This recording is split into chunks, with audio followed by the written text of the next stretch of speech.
ver todo lo referente a las formas de expresarnos, de formas de normación colectiva. Ya vimos todo lo referente al pacto colectivo, convenio colectivo, el reglamento interior de trabajo, el contrato colectivo de trabajo y la sentencia colectiva o laudo arbitral, que fue lo último que estuvimos viendo, y por supuesto adicionamos el tema de las organizaciones solidaristas que se nos habíamos dejado en el tintero, ¿verdad? Todo eso fue parte de lo que vimos ya en la clase última antes de los exámenes. Hoy vamos a ver la fase teórica de las formas de la expresión colectiva.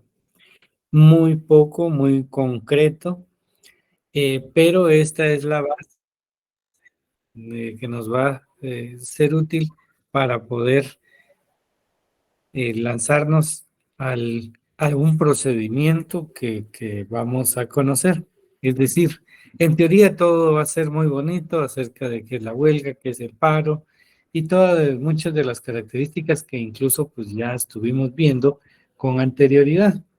Pero es importante. Luego esto lo vamos a trasladar al procedimiento respecto a cómo llegar a esta huelga. En teoría es simple definir la huelga, pues prácticamente no es más que la paralización de labores, ¿verdad? Acordada y mantenida por un grupo de trabajadores. De igual manera el paro, ¿verdad? Acordada por uno o varios empleadores. Entonces son a nivel teórico, se escucha muy interesante, pero ¿cómo llegamos de un punto hacia la verdadera huelga o el verdadero paro? Pues aunque el paro pues no se aplica eh, para los empresarios porque ellos utilizan otro tipo de figuras. Bueno, entonces dentro de este marco de las formas de expresión colectiva tenemos al derecho de la huelga. Y el derecho de la huelga pues no es más que ese privilegio que tenemos todos los trabajadores de poder hacer uso de esta herramienta legal, ¿verdad? Para poder expresar, ¿verdad? Sobre un asunto de carácter laboral. Y entonces tenemos que en el artículo 104, aunque puse el 106, voy a explicar por qué lo puse. En el 104 de la Constitución, tenemos de manera bastante concreta el derecho de huelga y paro, regulado a nivel constitucional, lo cual significa que no nace de una disposición de carácter ordinaria, sino que actualmente ya la tenemos regulada a nivel constitucional, que es así como nace el reconocimiento el nacimiento del derecho colectivo de trabajo, la legalización del derecho colectivo de trabajo. En el 104 establece que se reconoce el derecho de huelga y paro ejercido de conformidad con la ley. Miren, escuchen bien el primer elemento. Estamos hablando de que se nos reconoce a los trabajadores el derecho de huelga y paro para los empleadores. Pero ya empieza un elemento fundamental porque dice ejercido de conformidad con la ley. Después, dice, escuchen bien, de agotados todos los procedimientos de conciliación. O sea, obligatoriamente tenemos que cumplir con lo que la ley establece y agotar todos los procedimientos de conciliación. Estos derechos podrán ejercerse únicamente por razones económicos sociales. Las leyes establecerán los casos y situaciones en que no serán permitidos la huelga y paro. Hay casos de trabajadores en que no pueden irse a la huelga y el paro. Y eso lo vamos a ir viendo más adelante. En el 106 establece la irrenunciabilidad de los derechos. Y es porque una vez se tiene el conocimiento, el reconocimiento de la huelga, el mismo se vuelve irrenunciable. Y es por eso que cito el 106 de la Constitución, porque los derechos consignados en esta sección, refiriéndome a la Constitución, ¿verdad?, son irrenunciables para los trabajadores. O sea, no se puede renunciar a la huelga. Susceptibles de ser superados a través de la contratación individual o colectiva y en la forma que fija la ley. Para este fin, el Estado fomentará y protegerá la negociación colectiva, serán nulas de pleno derecho y no obligarán a los trabajadores, aunque se expresen en un contrato colectivo o individual de trabajo, en un convenio o en otro documento, las estipulaciones que impliquen renuncia, disminución, tergiversación o limitación de los derechos reconocidos a favor de los trabajadores en la Constitución, en la ley, en los tratados internacionales ratificados por Guatemala, en los reglamentos u otras disposiciones relativas al trabajo. Entonces es parte importante aquí donde dice eh, son nulos, ¿verdad? Cualquier otra disposición, ¿verdad?, que esté contenida en cualquiera de las disposiciones establecidas, que impliquen renuncia, disminución, tergiversación o limitación de los derechos reconocidos por los trabajadores en la Constitución, en la ley y en los tratados internacionales ratificados por Guatemala, en los reglamentos u otras disposiciones relativas al trabajo. Esto quiere decir entonces que no se puede renunciar a ese derecho, no pueden vedar ese derecho porque ya está contenido en la Constitución. También está contenido en tratados internacionales que fueron ratificados por Guatemala y como consecuencia no es posible. Y entonces vemos cómo el derecho de huelga, ¿verdad?, de mantenido por un grupo de trabajadores o bien acordado por un grupo de trabajadores, es un derecho que no puede ser disminuido, tergiversado, y que como consecuencia de esto, el trabajador puede ejercer el mismo, pero no sin antes cumplir con ese procedimiento de conciliación, que es ese que yo les he mencionado, que lo voy a presentar de una manera un poco distinta. Esto es la teoría y luego los voy a llevar a ese procedimiento y vamos a ver cómo encaja todo ese derecho de huelga o bien el paro, y vamos a encontrar que no es tan fácil llegar a la huelga. Bueno, para los trabajadores del Estado, por favor, tomen nota que está la ley de sindicalización y huelga para trabajadores del Estado. Por favor, me consiguen el decreto 71-86, que es la ley de sindicalización y huelga de trabajadores del Estado. Está el Código de Trabajo, que es el que tenemos vigente actualmente, el decreto 1441, y es el que regula también lo referente a la huelga y paro. Y ahí es donde específicamente va a estar contenido todo ese procedimiento de conciliación que yo les menciono, pero que se los voy a presentar, quizá no hoy, ¿verdad?, pero en la siguiente clase como de manera poco gráfica para que veamos cómo es que podemos llegar a la huelga o paro. Bueno, entonces tenemos la clasificación de la huelga, 239 y 241, ya habíamos visto parte de esto. Porque tenemos la clasificación que tenemos, se recuerdan, ¿verdad? Pero les voy a leer parte del 239 para que vayan recordando. Primero tenemos como una especie de definición en el 239, ¿verdad? Donde dice que la huelga es la suspensión y abandono temporal de trabajo de una empresa acordados y ejecutados y mantenidos pacíficamente por un grupo de 3 o más trabajadores previo cumplimiento de los requisitos que establece el 241. Entonces, dentro de esta clasificación de la huelga legal, se define como tal como ese abandono temporal del trabajo. Bueno, ¿en dónde? En una empresa. Segundo, que deben de ser acordados y ejecutados y mantenidos pacíficamente por un grupo de 3 o más trabajadores, previo cumplimiento de los requisitos que establece, repito, el 241. ¿Cuál es el propósito? El 239 lo dice, con el exclusivo propósito de mejorar o defender frente a sus patronos los intereses económicos que sean propios de ellos y comunes a dicho grupo.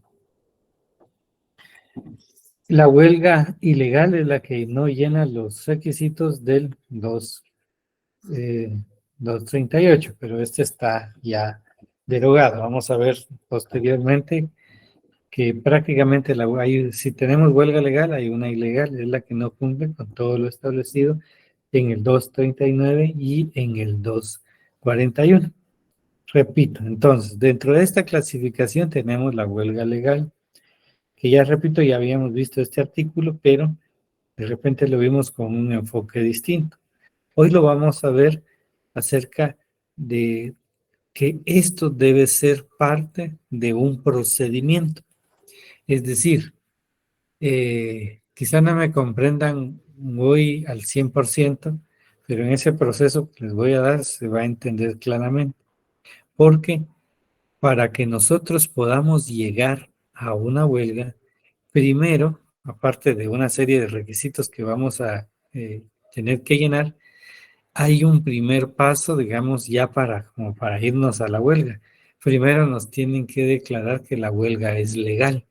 Y entonces para eso nos tenemos que ir al 239. Y entonces primero decimos, hay un abandono temporal en una empresa que está acordado por los así y mantenido pacíficamente por un grupo de trabajadores. Bueno, sí, podríamos decir que sí fácilmente. Ese como previo cumplimiento de los requisitos del 241. Y entonces nos vamos al 241 y veamos qué tenemos que cumplir antes de irnos a la huelga. Para declarar una huelga legal, los trabajadores deben, dice, ajustarse específicamente o estrictamente a lo dispuesto en el artículo 239, párrafo primero. Agotar los procedimientos de conciliación, que eso está establecido desde los artículos 377 al 396, que es el procedimiento que yo les voy a presentar la próxima clase. Es decir, agotar todo ese procedimiento y luego constituir la mitad más uno del total de trabajadores que laboren en la respectiva empresa, empresas o centro de producción y que han iniciado su relación laboral con antelación al momento de plantearse el conflicto colectivo de carácter económico-social. Para este recuento no deben incluirse los trabajadores de confianza y los que representen al patrón. Entonces, la huelga legal debe de cumplirse el 239, el 241 y en el 241 ya nos da algunas limitantes. Primero que se debe ajustar al 239, regresa al 239. Agotar los procedimientos de conciliación que les dije que está en el 377 al 396 del Código de Trabajo. ¿Y qué es lo que vamos a ver? Es decir, no es tan fácil llegar a esa huelga y que primero declaren la huelga legal. Luego hacer un conteo, van a ordenar el conteo, pero ese debe ser, o sea, todos los trabajadores que deseen irse a la huelga deben de ser la mitad más uno de los trabajadores, ¿verdad? Que laboran en la empresa.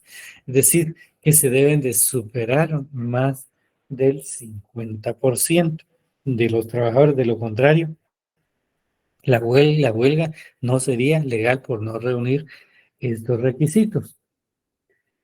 La huelga legal, o sea, el efecto de la huelga legal suspende los contratos de trabajo vigentes en la empresa que se declare por todo el tiempo que dure. Es decir, si nos declaran la huelga, se suspende el contrato, algo parecido con lo que sucedió en el tema del COVID, ¿verdad? Que dieron algunas disposiciones para la suspensión de los contratos, es lo que ahí fue en aprovechamiento total de los empresarios. Aquí es una suspensión de los contratos de trabajo y entonces acá es un paso a declarar la huelga, que es la siguiente clasificación, que es la huelga justa. O sea, primero tenemos que dar el primer paso como una huelga legal y luego pues nos tienen que decir que es justo.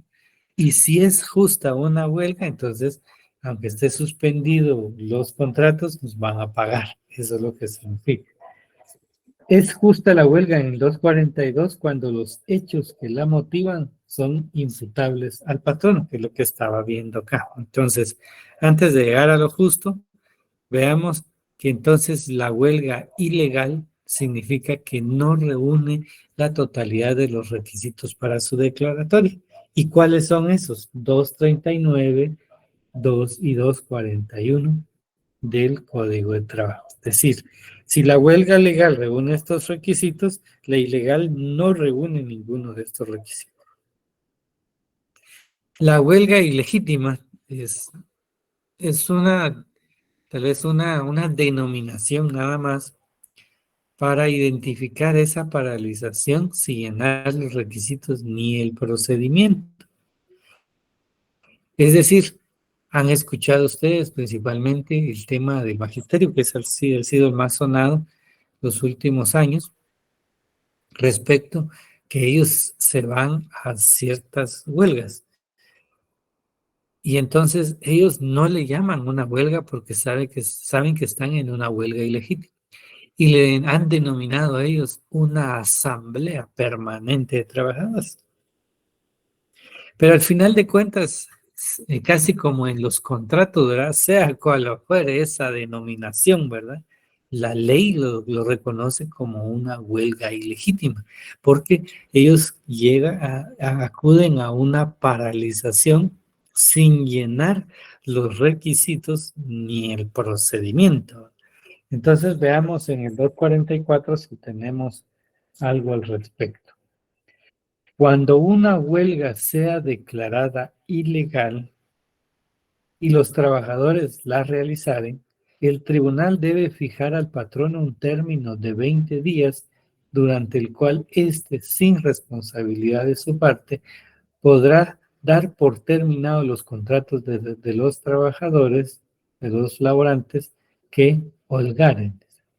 Las mismas reglas rigen en los casos de la huelga de hecho o ilegítima.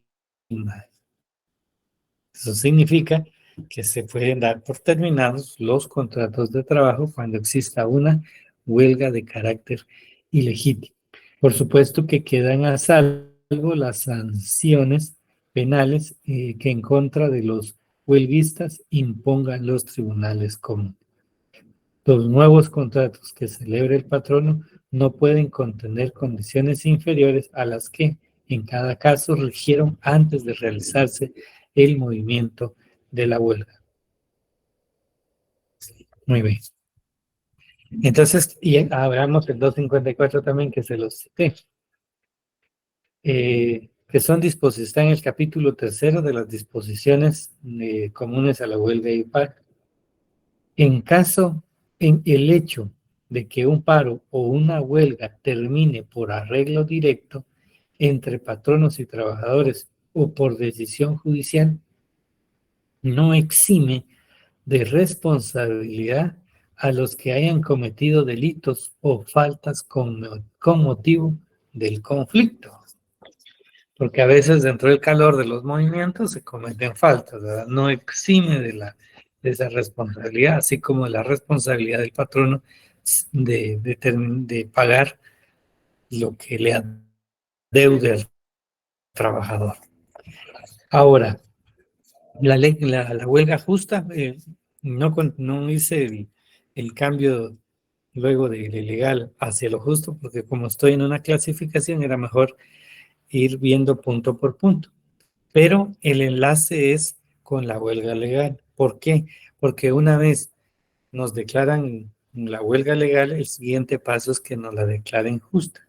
Y entonces en el 242 establece que es justa la huelga cuando los hechos que la motivan son imputables al patrono por incumplimiento de los contratos individuales o colectivos de trabajo o del pacto colectivo de condiciones de trabajo, o por negligencia injustificada a celebrar este último, u otorgar las mejoras económicas que los trabajadores pidan y que el patrono esté en posibilidades de conceder. Es injusta la huelga cuando no concurren ninguno de estos motivos. Es decir, no podemos decir que nos pague, digamos, el trabajador, el empleador, ¿verdad? Cuando la misma es injusta. Y la injusta es cuando no se da los requisitos de una huelga justa, porque la huelga justa únicamente es imputable al patrón, no puede ser imputable a nadie más. Y entonces cuando se vuelve injusta, no es imputable al patrón, pero tampoco es imputable a los trabajadores. Entonces, por eso la ley establece que no se dan las condiciones eh, o no se dan los motivos, ninguno de los motivos establecidos en el 242. Si la huelga se declara justa, los tribunales de trabajo deben condenar al patrono al pago de los salarios correspondientes a los días en que estos hayan holgado. Los trabajadores que por la naturaleza de sus funciones deben laborar durante el tiempo que dure la huelga tendrán derecho a salario doble. Si la huelga legal es declarada injusta, los trabajadores que hayan holgado no tendrán derecho a salario por el tiempo que dure la huelga y los que hubieran laborado no tendrán derecho a salario doble.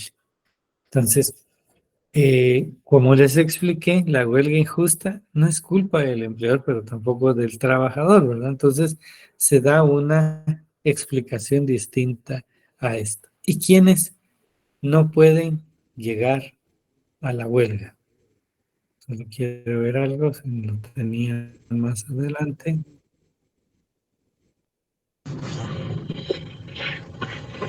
No. Entonces no podrán llegar a la realización de una huelga por los trabajadores de empresas de transporte mientras se encuentren en viaje y no hayan terminado este, por los trabajadores de clínicas, hospitales, higiene y aseo público, y los que laboren en empresas que proporcionen energía motriz, alumbrado, telecomunicaciones y plantas de procesamiento y distribución de agua para servicio de las poblaciones, mientras no se proporcione el personal necesario para evitar que suspendan tales servicios, sin causar un daño grave e inmediato a la salud, seguridad y a la economía. Y las fuerzas de seguridad del Estado no pueden irse a la huelga. Es decir, si la mayoría puede, menos ellos. Artículo 243 del Código de Trabajo. Esto es en cuanto a su clasificación. Tenemos antecedentes de la huelga. En 1921 lo reguló la Constitución Política de Centroamérica, aunque les anoto ahí que no hay que olvidar la de 1917, que fue la de Querétaro en México, que nos aventajó, ¿verdad? Vimos parte de la historia y entonces la Constitución de Querétaro fue la que nos aventajó. Luego, en la Constitución de 1945 se refiere a la reglamentación del derecho de huelga y paro. De la Constitución del 56 establece que son principios de la legislación del trabajo el derecho de la huelga y paro. La del 65 mantiene el reconocimiento del derecho de huelga Sin embargo, ahí es algo muy importante porque prohibió textualmente la huelga para los trabajadores del Estado. Eso fue en la Constitución de 1965. Por esa razón, en la Ley de Servicio Civil todavía se mantiene la prohibición de la huelga de los trabajadores del Estado. Pero como esa disposición fue creada con base en la ley de la Constitución de 1965, en su momento, pues era congruente. Ahora, en la de 1985, que es la que nos rige, pues claramente vimos en el 104 que reconoce el derecho de huelga para los trabajadores de la iniciativa privada y trabajadores del Estado con limitaciones en servicios públicos esenciales, nada más que está establecido en el artículo 243 del Código de Trabajo, con lo cual se elimina la prohibición que tiene la Ley de Servicio Civil para que los trabajadores del Estado no puedan ir a la huelga. Entonces, esto es nada más un pequeño antecedente que tenemos de la huelga. Y, a ver,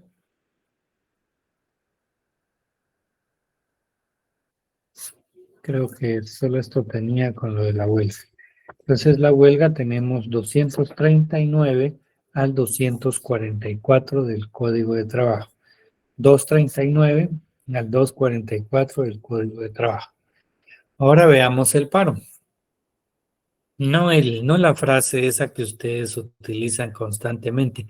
Haceme el paro, dicen ustedes. No, nada que ver con eso, ¿verdad? El paro, y aunque ya empezamos con una definición y clasificación también, el paro legal es la suspensión y abandono temporal de trabajo ordenados y mantenidos por uno o más patronos, tal como se los dije al inicio, en forma pacífica y con el exclusivo propósito de defender frente a sus trabajadores los intereses económicos que sean propios de ellos o en su caso comunes a los mismos. El paro legal implica siempre el cierre total de la o las empresas que se declaran. Muy bien. Cuando decimos esas denominaciones, aquí coloco que eh, ha tenido una denominación, lockout, que proviene del vocablo cerrata, cierre de la puerta, lockout, cerrar la puerta de la industria. Entonces, el paro provino o tuvo también denominaciones como estas, ¿verdad? Que prácticamente significaba cerrar la puerta. Entonces, pero en nuestra legislación laboral, también el empleador debe de cumplir, ¿verdad? Con todo el procedimiento de conciliación para poder llegar al paro. Se debe declarar también que el paro debe ser legal, ¿verdad? Y entonces, y con eso, pues podemos determinar, vamos a ver, si el paro es justo o no, ¿verdad? Entonces, todo un procedimiento antes de llegar al paro, pero como estamos viendo denominación y algunas de sus características, entendemos que más adelante vamos a ver todo el proceso, pero que hoy solo vamos a ver la teoría, aunque estamos viendo ya la fundamentación legal de todo esto. Y cuando digo en esta denominación lockout, es cerrar la puerta, está en el 245, porque lo acabo de leer. El paro legal implica siempre el cierre total de la o las empresas que se declaren. Entonces, pudo haber tenido esa denominación en algún momento porque se refiere a cerrar la puerta de la industria.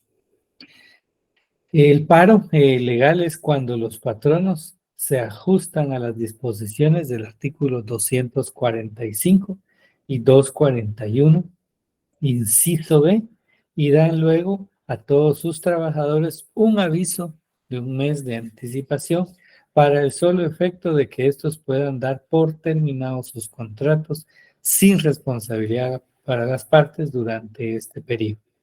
Este aviso se debe dar en el momento de concluirse el procedimiento de conciliación.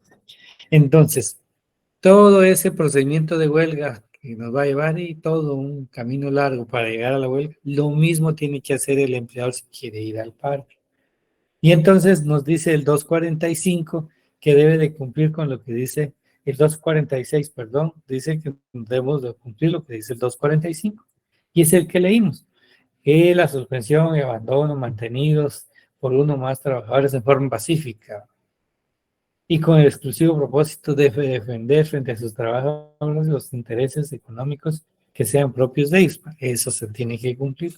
Pero ahora el 241, inciso B, que se refiere a agotar los procedimientos de conciliación, que es lo que les mencioné, que tanto la huelga como el paro deben de continuar todo ese procedimiento que vamos a ver en la siguiente clase, de todo lo difícil que es llegar a una huelga o a un paro.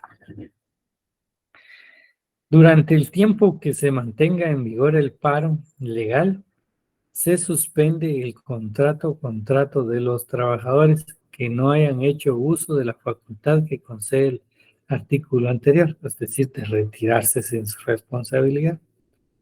La reanudación de los trabajos se debe hacer de acuerdo con las normas del artículo 75. Vamos a ver qué nos dice el artículo 75. La reanudación de los trabajos debe ser notificada a la inspección de trabajo por el patrono para el solo efecto de tener por terminados sin necesidad de declaratoria expresa y sin responsabilidad para las partes. Los contratos de los trabajadores que no comparezcan dentro de los 15 días siguientes a aquel en que dicha inspección recibió el respectivo aviso escrito. Y entonces, la inspección debe encargarse de informar la reanudación de los trabajos a los trabajadores y para facilitar su labor, el patrono debe dar todos los datos pertinentes que se le piden. Si por cualquier motivo la inspección no logra localizar dentro del tercer día, contados desde que recibió todos los datos a que se alude el patrono, el párrafo anterior, a uno o varios trabajadores deben notificar a los interesados la reanudación de los trabajos por medio del aviso que se ha de publicar 3 veces consecutivos en el diario oficial y en otro de propiedad particular que sea de los de mayor circulación en el territorio de la República. En este caso, el término de 15 días corre para dichos trabajadores a partir del día en que se hizo la primera publicación, ¿no? Y luego ahí tenemos que se son aplicables también al paro las disposiciones del artículo 239, párrafo segundo y 243, que es de la huelga. El paro ilegal, ¿verdad? El que no llene los requisitos del artículo anterior, así como todo acto malicioso del patrono que imposibilite a los trabajadores el desempeño de sus labores. Si un paro es declarado ilegal, el patrono o patronos lo realizan, produce los siguientes efectos. Faculta a los trabajadores para pedir su reinstalación inmediata o para dar por terminado su contrato dentro de los 30 días siguientes a la realización del paro, con derecho a recibir indemnización que corresponda. Hace incurrir al patrono en las obligaciones de reanudar los trabajos y de pagar a los trabajadores los salarios que debieron haber percibido durante el periodo en que estuvieron indebidamente suspendidos, y da lugar en cada caso a la imposición de multa de ley según la gravedad del caso. Luego tenemos el paro justo, es aquel cuyos motivos son imputables a los trabajadores e injusto cuando son imputables al patrón. Entonces, como él está buscando el paro, el trabajador, pues los trabajadores tendrán que ser los responsables. Puede ser que ellos hayan buscado ascensos desmedidos, han provocado que la producción no salga en las condiciones que sean necesarias y que está afectando al empleador, ¿verdad? Entonces, Así es como tenemos, y esto está del paro, está del 245 al 252, pero también tienen que leer ahora los artículos 253 al 256. 253 al 256. Bueno, entonces ahora ya entienden cuál es la finalidad. Es un mecanismo de defensa para enfrentar las reivindicaciones pretendidas por los trabajadores. Es decir, hacen reclamaciones que son excesivas y que están perjudicando a la empresa, y entonces el empleador puede buscar el mecanismo del paro para defenderse en contra de los trabajadores. Las características es el cierre del centro de trabajo, la paralización de actividades y la defensa de los intereses profesionales y económicos. Cuando le otorgan, cuando el paro es legal y es justo, entonces pues le van a dar la razón al empleador, y entonces él podrá dar, reiniciar sus labores en las condiciones que él lo establezca. Bueno, ¿tienen alguna duda por el momento? Luis, buenas noches. Una pregunta. Entonces, me quedé algo confundido con los efectos de la huelga legal y la huelga ilegal. No sé si me los podría explicar. Fácil, José. La huelga Eh, legal reúne todos los requisitos. no, pero el efecto sería la suspensión de contratos. Ajá. Sí, Es de un la huelga efecto. legal. No, sí, correcto. Digamos que esa Ah, es tal vez no un efecto, sino que es parte del procedimiento. ok. El efecto, el efecto de la huelga legal y justa también es que le paguen al trabajador, digamos, el tiempo que no laboró. Y los que sí laboraron van a tener pago doble. Ah, excelente. Ujú.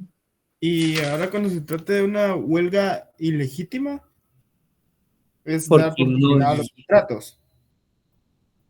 ¿cómo? Sería dar por terminados los contratos de los trabajadores que holgaren. Correcto. Así es. Ok, excelente. Gracias, licenciado. Muy bien.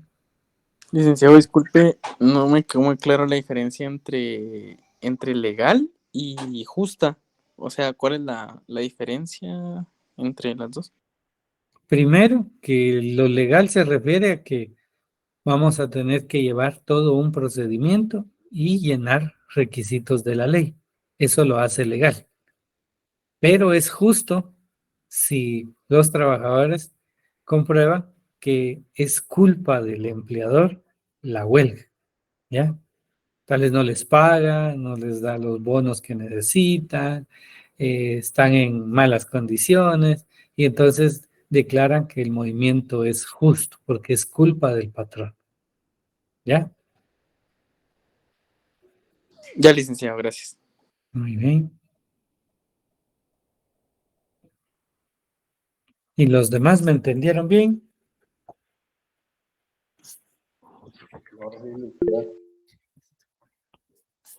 Sí, José Daniel.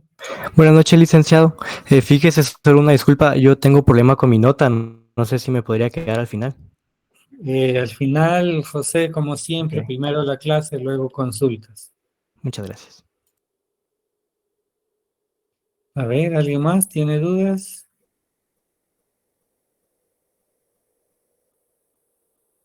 No, muy bien, entonces nos vemos, nuestro Dios, el día miércoles. Miércoles vamos a ver el procedimiento de cómo llegar a la huelga o al paro.